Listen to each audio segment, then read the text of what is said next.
Patiala house court में तहव्वुर राना की पेशी। बंद कमरे में इस अहम केस की सुनवाई हो रही है। आपको बताएं कि एनआईए की लीगल टीम कोर्ट पे मौजूद है। एनआईए के वकील इस मामले की जानकारी कोर्ट को दे रहे हैं। तहव्वुर राना को एनआईए ने अरेस्ट किया है। सिक्योरिटी के पुख्ता बंदोबस्त यहां पर देखे जा रहे हैं। कोर्ट से लेकर एनआईए ऑफिस तक सिक्योरिटी के पुख्ता बंदोबस्त। पटियाला हाउस कोर्ट को किसी छावनी में तब्दील कर दिया गया है, तो एनआईए हेडक्वार्टर की सुरक्षा को बेहद बढ़ा दिया गया है। एनआईए हेडक्वार्टर पर भारी फोर्स को भी तैनात कर दिया गया है। कोर्ट से लेकर एनआईए ऑफिस तक सिक्योरिटी के पुख्ता बंदोबस्त इस सब के बीच। लेकिन जहां तक धाराओं की बात है तो 30 दिन तक की कस्टडी एनआईए हासिल कर सकती है। एनआईए इसका मांग कोर्ट से कर सकती है, क्योंकि इस मामले में आईपीसी की विभिन्न धाराओं के साथ साथ यूएपीए के तहत भी केस दर्ज किया गया है। अभी कोर्ट में सुनवाई चल ही रही है। तकरीबन आधे घंटे का वक्त हो गया है। जब तहव्वुर राणा को इस गेट से अंदर ले जाया गया था, उसके 5 मिनट बाद कोर्ट में सुनवाई शुरू हो गई, क्योंकि जज इंतजार ही कर रहे थे।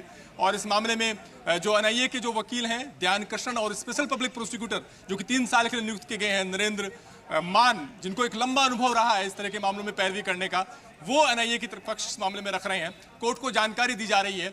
जहां तक नरेंद्र मान की बात है तो सीबीआई की तरफ से कई महत्वपूर्ण मामलों में उन्होंने पैरवी की है। बोफोर्स का केस हो, इसके अलावा झारखंड मुक्ति मोर्चा के सांसदों का जो रिश्वत वाला केस था उसमें उन्होंने सीबीआई की पैरवी की। तो कई अहम मामलों में पैरवी का उनको पहले से अनुभव रहा है। और इस मामले में वो 3 साल के लिए स्पेशल पब्लिक प्रोसिक्यूटर नियुक्त किए गए हैं, यानी 3 साल तक वो एनआईए का पक्ष इस मामले में कोर्ट में रखेंगे। तो वो कोर्ट रूम के अंदर मौजूद हैं। तहव्वुर राणा की तरफ से कोई पैरवी में कमी ना रहे, उनकी तरफ का भी प्रतिनिधित्व रहे वकील के तौर पर, इसलिए दिल्ली लीगल सर्विस अथॉरिटी की तरफ से पीयूष सचदेवा को नियुक्त किया गया है। वो भी कोर्ट रूम में मौजूद है।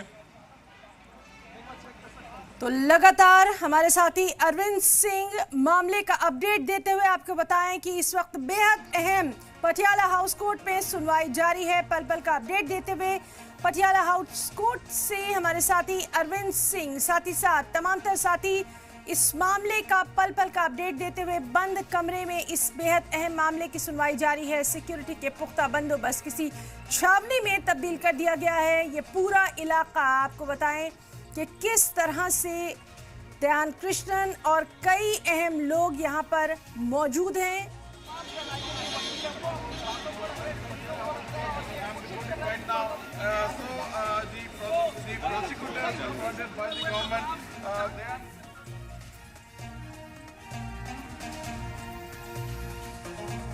तहव्वुर के वकील भी कोर्ट पे मौजूद हैं, साथ ही साथ एनआईए के वकील भी कोर्ट को तमाम मामले की जानकारी दे रहे हैं। करीब 15 से 20 मिनट हो चुके हैं। बेहद अहम कोर्ट को दी गई है। केस के बारे में बताया गया है। ये बताया गया है कि कैसे उसको प्रत्यर्पण करके भारत लाया गया है। यहाँ पर उसकी जो अधिकारी गिरफ्तारी हुई है उसके बारे में कोर्ट को जानकारी दी गई है। मेडिकल जो उसका हुआ है उसकी जानकारी दी गई है। कोर्ट को बताया गया है कि किन धाराओं के तहत मामला दर्ज किया गया था, किन धाराओं के तहत चार्जशीट दायर की गई थी। 26/11 के मामले में तहव्वुर राणा का क्या रोल है, हिडली के साथ उसके जो कनेक्शन है उसकी बात कही गई है। और एनआईए की तरफ से अब उम्मीद यह है कि कोर्ट से रिमांड के बारे में बताया जाएगा कि आखिर कितने दिनों की रिमांड चाहिए। तकरीबन 20 से 25 मिनट का वक्त हो चुका है जब अदालती कार्रवाई इस मामले को लेकर के शुरू हो चुकी है। एनआईए की तरफ से अभी सारे केस का जो पृष्ठभूमि है उसकी जानकारी दी गई है और बताया गया है कि कैसे इस मामले में जो भारतीय जांच एजेंसियों के लिए एक बड़ी कामयाबी है तहव्वुर राणा की गिरफ्तारी और उसके बाद उसकी कोर्ट में पेशी। जैसा मैंने कहा कि 2009 में ये केस दर्ज किया गया था, 2011 में इस केस को लेकर के चार्जशीट दाखिल की गई थी इसी कोर्ट में।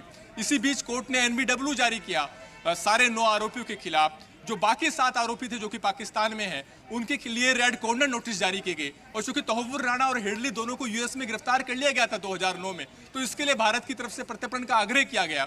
और उसके बाद तहव्वुर राणा ने हर वो कोशिश की जिसके जरिए उसका प्रत्यर्पण ना हो पाए, लेकिन निचली अदालत से लेकर यूएस सुप्रीम कोर्ट तक उसका केस नहीं ठहर पाया।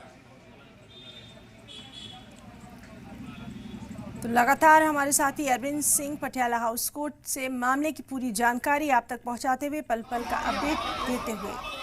एनआईए के वकील इस मामले की जानकारी से कोर्ट को वाकिफ करवा रहे हैं। करीब 15-20 मिनट से कोर्ट में ये सुनवाई जारी है। लगातार आपको अपडेट देते हुए किसी छावनी में तब्दील कर दिया गया है। पटियाला हाउस कोर्ट के ठीक गेट नंबर 4 के बाहर की तस्वीरें हैं और यहाँ पर भारी संख्या में जो पुलिस फोर्स हैं उनको यहाँ पर तैनात किया गया है और इसी के साथ जो भी गेट हैं कोर्ट के अंदर जाने के सभी को बंद किया गया है। सभी पर लगातार जो पुलिसकर्मी हैं वो यहाँ पर मौजूद हैं, लगातार यहाँ पर चेकिंग चल रही है और जो पटियाला हाउस कोर्ट के राउंड अबाउट जितना भी सिक्योरिटी है वहाँ पर उसको बढ़ाया गया है और इसी के साथ पुलिस की यही कोशिश है कि कोई ऐसा शख्स अंदर दाखिल ना हो पाए जो कि कोर्ट से जिसका कोई ताल्लुक ना हो और इसी के साथ पुलिस की कोशिश ये लगातार जारी है।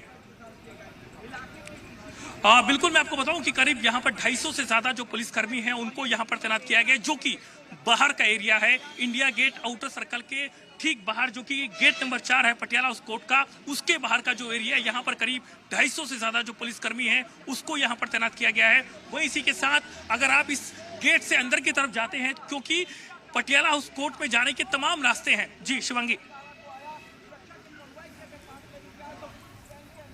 तो लगातार हमारे साथी पल पल का अपडेट देते हुए नीरज गौड़ जो कि बता रहे हैं कि किस तरह से पूरे इलाके को छावनी में तब्दील कर दिया गया है।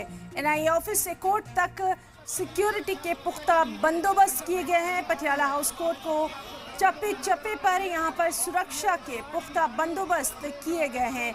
नीरज गौड़ पटियाला हाउस कोर्ट से लगातार लाइव देते हुए, इसी तरह से हमारे साथी अरविंद सिंह भी लगातार तमाम तर अपडेट देते हुए आपको बताएं कि बंद कमरे में ये बेहद अहम सुनवाई लगातार जारी है।